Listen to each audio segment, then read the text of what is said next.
Chapter 1047, Brainstorm. Good morning, where's Mr. Dantes? Audrey smiled politely as she asked the young male valet that was of Lone and East Balam descent. Inuni bowed and said, "He went to the washroom and will be back soon.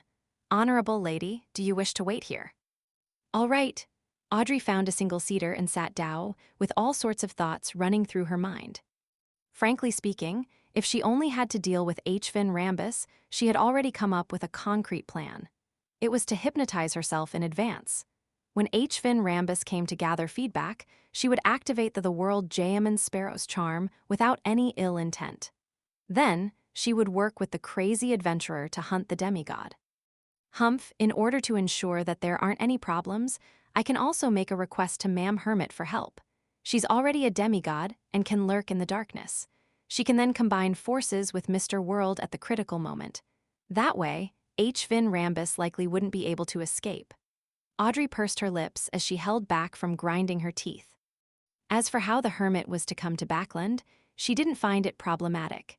She could rent Leymano's travels and get Mr. World to record teleport before requesting Mr. Fool to pass it to her.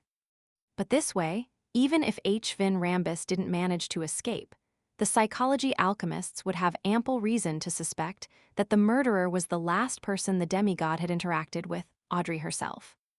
And this means that there would be countless troubles in the future. Audrey's eyes shifted slightly as she tried hard to calm herself down.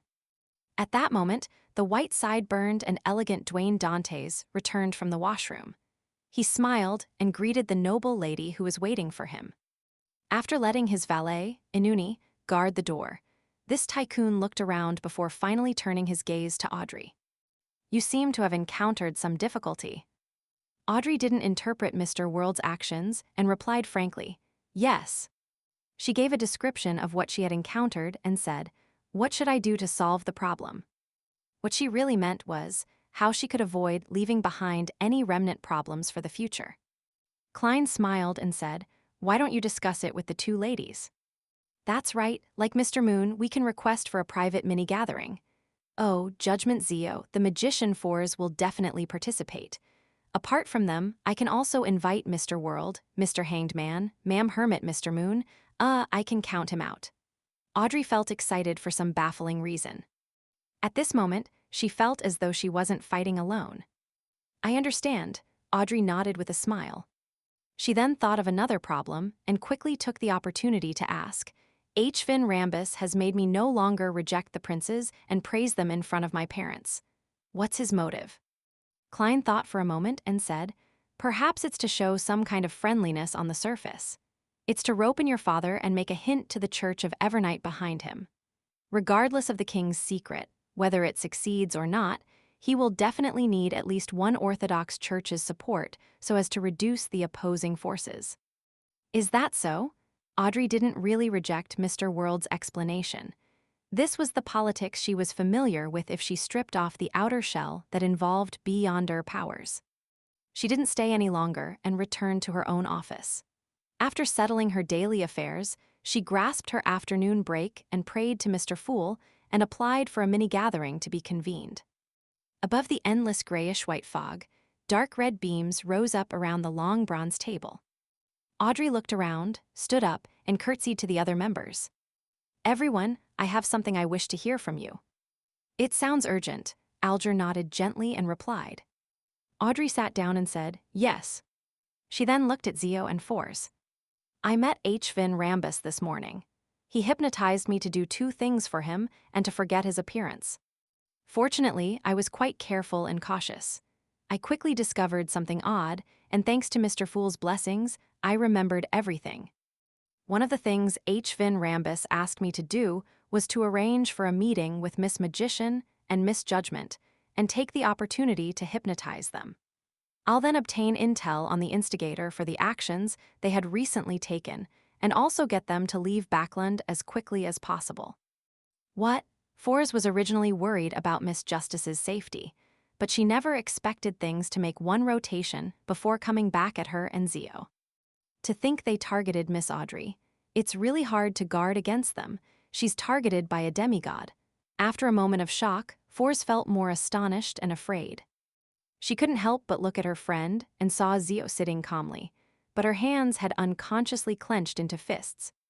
Katlia didn't understand something as she frowned and asked. The psychology alchemists, or should I say H. Vin Rambus, discovered that misjudgment and misjudgment are members of our tarot club. This was a very serious and crucial matter. Audrey shook her head and said, "No, it's only because I know them in the real world." At that moment, she no longer tried to hide her identity from Fours and Zio. In fact, ever since Zio joined the club and obtained the judgment card, Audrey knew that she would be exposed sooner or later. Through repeated observations, she had confirmed that her two friends had already guessed it, but they tacitly didn't expose her. "You know them?" Katlia asked in surprise as she adjusted her heavy glasses. Audrey nodded. "Yes, they were actually recommended by me. Mr. Hanged Man can testify." "Ah, didn't we chant Mr. Fool's honorific name because we wanted to save ourselves and get pulled in here? How did it become a recommendation process?" Fours looked at Miss Justice blankly before glancing at Zio, her face blank and confused. Zio also had that rare, similar expression because the word recommended had exceeded what she knew as well as her speculations. Audrey felt a little embarrassed. She blinked and explained to her two friends. "Because all of you have your own special qualities, and I also hoped that the Tarot Club will develop and expand, I recommended the two of you to Mr. Fool. However, this was just a chance for you. If you hadn't passed Mr. Fool's test, he wouldn't have pulled you in." "Test? What kind of test did I undergo?" Fours was still confused. As for Zio, she thought of many things, especially the origins of the paper that had Mr. Fool's honorific name, as well as her frantic search for an exorcism. No wonder I had an inkling that they knew each other. No wonder misjudgment only entered the club after so long. This was probably due to their different individual experiences. Each of them has their own specialties. This specialty is the selection criteria. Do I have one?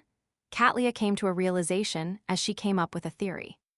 Upon seeing this, Alger, who had some level of judgment regarding this, wasn't at all surprised as he chuckled and said, "We can talk about this in the future. Miss Justice, the problem you would like to ask about is how to deal with H. Vin Rambus." "Yes."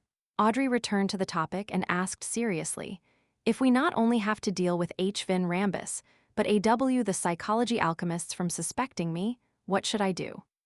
Alger didn't have any experience in dealing with a demigod, so all he could do was rely on his insight that had been built up over the years. He deliberated and said, "Lock onto the whereabouts of H. Vin Rambus. Only take action after he has interacted with someone else." "How do I lock onto him?" Audrey asked the question herself before giving the answer. "After getting the answer from Miss Judgment and Miss Magician, I'll wait until H. Vin Rambus leaves after I meet him again.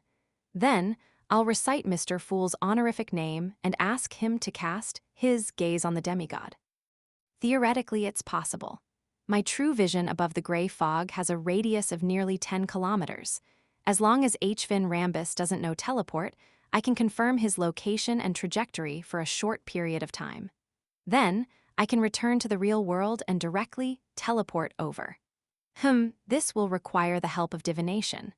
But the problem is that it requires the Fool to personally intervene. As the world Jam and Sparrow, Klein said in a hoarse voice, "Let me remind you of something. Miss Judgment and Miss Magician had mentioned Adam in the real world.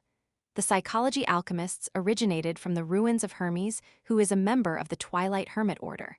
And Mr. Fool doesn't wish to be at odds with the Twilight Hermit Order because of this matter. Even if we were to do anything, we must try not to let the other party know." This string of words contained a lot of information that made Alger, Katlia, and the rest feel like they were seriously experiencing a literal brainstorm. Zio and Fours were even more shocked. "So that organization is called the Twilight Hermit Order. Mr. Fool doesn't want to be its enemy over this matter. Is it because he had just finished collaborating with the Angel of Imagination Adam over the matter of Nsi Zangwill? I never expected the psychology alchemists to be related to the Twilight Hermit Order. Wait, Hermes? He's still alive. He's actually a member of the Twilight Hermit Order. The members of this organization are really unimaginably important figures." Alger first glanced at Jam and Sparrow, before failing to resist the urge to look at Catlia. He realized that the latter was equally shocked without hiding it. The Twilight Hermit Order. Is this the ancient secret organization that Emperor Roselle joined? Catlia mumbled to herself as if she was seeking confirmation. Jam and Sparrow gave the answer. Yes. After you return to the real world, it's best if you don't think about matters like this again. You'll easily be detected. If you don't trust yourself, you can get Miss Justice to give you some psychological cues.